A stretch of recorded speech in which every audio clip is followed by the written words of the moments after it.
seria meu conforme os planos de Deus. Mas eu não sei o que havia ocorrido com meu pai. Parecia que ele havia se esquecido da promessa que havia feito a minha mãe de que eu herdaria o trono após ele. Quando meu irmão traiçoeiramente tomou-lhe o trono, o profeta Natan, meu conselheiro espiritual, procurou a minha mãe.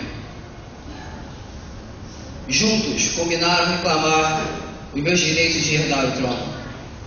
Minha mãe ouvia com muita atenção os conselhos do profeta e os colocou em prática. Deu tudo certo. Fui ungido rei de Israel pelos oficiais do meu pai. Batseba, minha mãe, deixou um exemplo de obediência à direção divina quando ela seguiu os conselhos de... Perdão. Quando seguiu os conselhos de Natan, o profeta de Deus.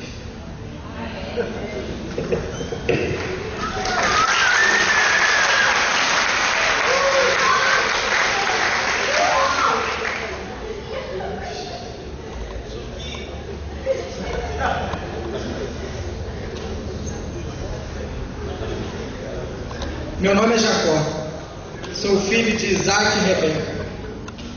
Minha mãe era linda, trabalhadora, dedicada, e meu pai a amava muito. A felicidade era quase completa, quase porque ela não podia ter filhos. Meu pai então orou por 20 anos, e nascemos eu e Esaú, meu irmão. À medida que crescíamos, o respeito lá em casa diminuía. Meu pai amava muito a meu irmão Esaú, e minha mãe amava muito a mim. Deus havia falado, antes de nascermos, que o mais velho serviria o mais novo. Meu pai, por amar muito Esaú, desobedeceu a Deus. E minha mãe, sem consultar a Deus, tomou uma iniciativa. Me deu um conselho de enganar o meu pai. Conseguimos o que queríamos, conseguimos a bênção, mas tive que fugir de casa. Meu irmão queria matar-me.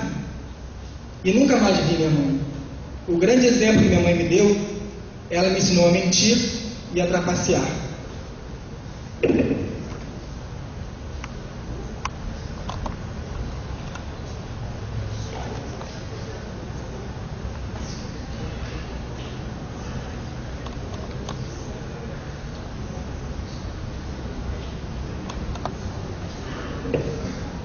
Não sou conhecido por meu nome, nem a minha mãe. Ela é conhecida apenas como a Sunamita, porque viveu na cidade de Sunem. Quando o profeta Eliseu passava pela cidade, ela o convidou para fazer as refeições em nossa casa. E por orientação dela, o meu pai construiu um quarto especialmente para ele. Querendo agradecer, demonstrar sua gratidão, o profeta começou a investigar e descobriu que somente o que faltava à minha mãe era um filho. Então ele a chamou e disse que ela seria mãe. E foi assim que eu nasci. Um certo dia, ainda menino, trabalhando no campo com meu pai, eu tive uma insolação e morri.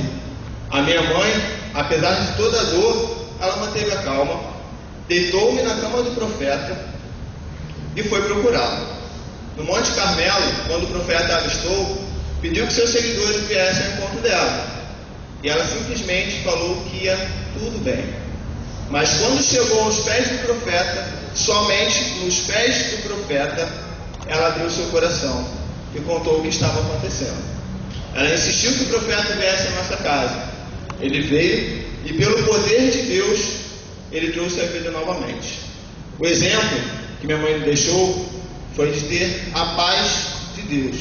E por conta dessa paz, ela manteve uma calma em meio à tormenta que estava passando.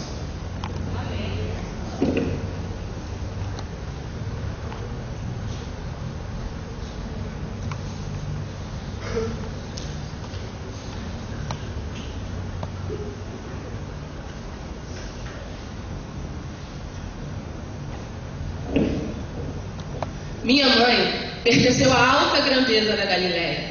Chamava-se Herodias e era filha de Herodes, o Grande.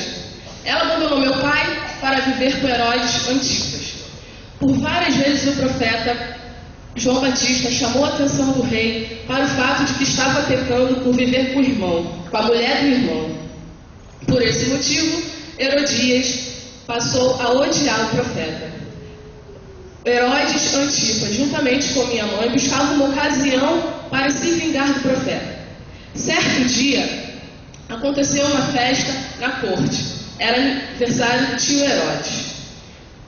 Fui convidada para dançar e agradei muito ao rei e aos seus convidados. O rei, entusiasmado, disse que eu poderia pedir qualquer coisa que ele me daria, até mesmo a metade do seu palácio. Então, fui perguntar à minha mãe o que deveria pedir, e ela me disse que era para eu pedir a cabeça de João Batista. E assim eu fiz. E o rei imediatamente mandou decapitar o profeta. E eu entreguei aquele presente tão impressionante e estranho para minha mãe. Tudo que eu tenho para guardar da minha mãe é a triste lembrança de uma mulher que viveu na vingança, no ódio e no adultério.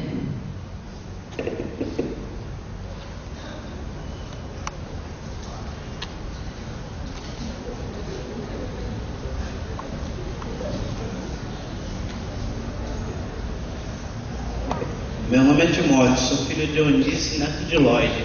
E elas eram duas cristãs extraordinárias. E ela passei minha infância toda ouvindo das duas as histórias dos heróis do Velho Testamento. Quando conheci o nome do Senhor Jesus, aceitei como meu único Salvador. Pude ser bom exemplo para todos que me conheceram. E quando o apóstolo Paulo chegou à cidade e me convidou para suas viagens missionárias, eu tinha todas as condições de acompanhá-lo. Minha mãe foi a grande força que me funcionou para o ministério pastoral. Nela, tenho o maior exemplo de amor e fidelidade à palavra de Deus. E ao deixar-me partir para o campo missionário no estrangeiro, ela pude constatar até que ponto ia seu desprendimento.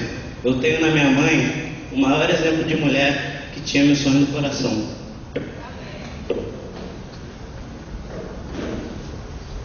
E aí, senhoras, mães do século XXI, qual é o exemplo que vocês têm deixado para os seus filhos? São exemplos bons ou exemplos ruins? Pense seriamente nisso.